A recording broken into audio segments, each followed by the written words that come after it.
In episode 11 of When the Phone Rings, it begins with a memory of Se-Eon regretting not focusing on his relationship with Hee-Joo and instead concentrating only on hatred and revenge.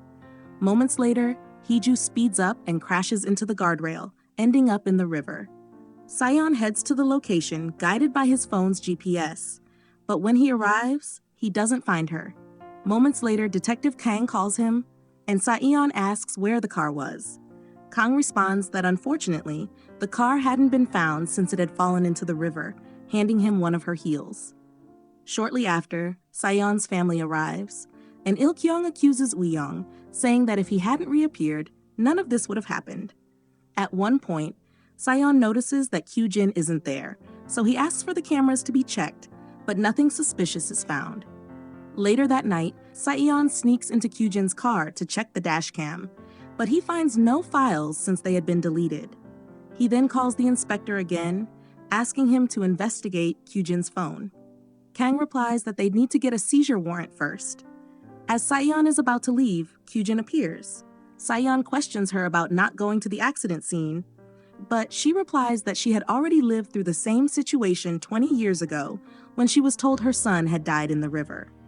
Because of this, she had been to the river many times, and now it was his turn to feel the same pain. Meanwhile, Sang-woo and Yoo-ri head to the river, and at one point, Sang-woo mentions that Hee-Joo could speak. Yoo-ri says they must find her quickly since she wanted to hear her voice for herself. When they arrive, they find that Hee-Joo's friends and acquaintances are already there. Elsewhere, Se-Eon is at the police tent, where Kang hands him Hee-Joo's phone, informing him that it had been found further downstream at a dam. Kang adds that they had searched, but didn't believe she was alive. Se-Eon responds that they should only say that if a body is found. He also asks if the seizure warrant was approved, but Kang says it was denied due to a lack of evidence and because she's the wife of a presidential candidate. Se-Eon insists they request the warrant again, stating he knows how to obtain permission. Elsewhere, Woo-young holds a press conference, saying that his biological son had drowned that time, but they never found his body. As a result, they adopted a boy of the same age found nearby, seeing it as an act of destiny. At one point, Hyuk-jin questions why, then, his son didn't come back to look for him, but reappeared to destroy Se-Eon. Hyuk-jin also plays an audio recording of Do-jae explaining how he met the kidnapper, saying he once saw him trying to enter Se-Eon's office before being removed by security. Do-jae had followed him for days, noticing he visited an orphanage and assumed he, too, might be a victim. He contacted him, and the kidnapper shared that he had grown up in the fishing area where Jang-ho disposed of his grandson's victims. The kidnapper had seen his grandson's face, and Jang-ho had tried to drown him, which fueled his desire for revenge against the Paik family. Moments later, the police enter and arrest Kyu-jin on suspicion of murder. Meanwhile, In-ae speaks to Il-kyung, pleading with him to do something.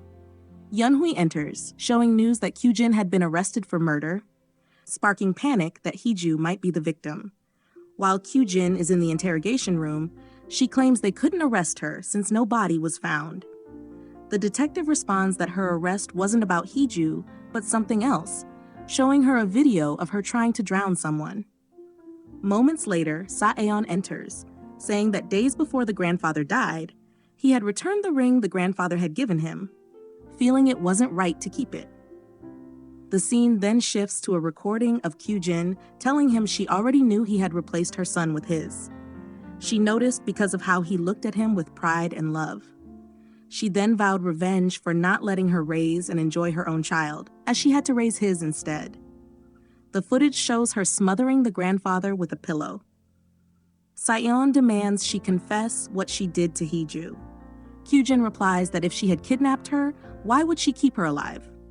Alarmed, Se-Eon recalls the day of the accident when Do-ki found them and followed Kyu-jin's orders to lock up Hee-Joo. The police decipher Hee-Joo's location from the camera. Meanwhile, Hee-Joo tells Kyu-jin she knows she won't let her die, planning instead to wait for Se-Eon to give up and discover that she had been alive all these years, filling him with pain and rage. Se-Eon, looking into her eyes, realizes this was her plan. At that moment, the police enter, announcing they have Hee-Joo's location. The scene flashes back to Kyujin ordering Doki to kill Hee-Joo if things went wrong, but spare her son. Doki decides to set Hee-Joo free instead. As Hee-Joo walks and Sa-Eon heads to Kyujin's house with the police, Doki locks up the kidnapper with a padlock. Unexpectedly, Woo-Young appears with a shotgun, saying he wants to fix his mistake. As Hee-Joo walks, she hears a gunshot, slips, and hits her head. Woo-Young struggles with the kidnapper, who takes the gun and kills Woo-Young. The sound of the shot awakens Hee-Joo, who notices the kidnapper searching for her. She sees a truck approaching, runs for help, and finds Sa-Eon driving. He embraces her, saying it's over. She warns the kidnapper is armed. The police assure them they'll handle it, but further down the road, the kidnapper blocks their path and tells Sa-Eon to step out. Sa-Eon tells Hee-Joo to leave the car. The kidnapper whispers something to Sa-Eon, causing him to look at Hee-Joo with sorrowful eyes. The police arrive, demanding the gun be lowered. As Hee-Joo's face is shown, a gunshot is heard. In the final moments, Hee-Joo recalls wishing she had confessed her love to Sa-Eon, liking him since he carried her on his back. Her memory fades as she sits alone, wondering what the kidnapper had told Sa-Eon to make him look so heartbroken. She checks her call history, which goes to Sa-Eon's voicemail. As she moves away, a strange number calls.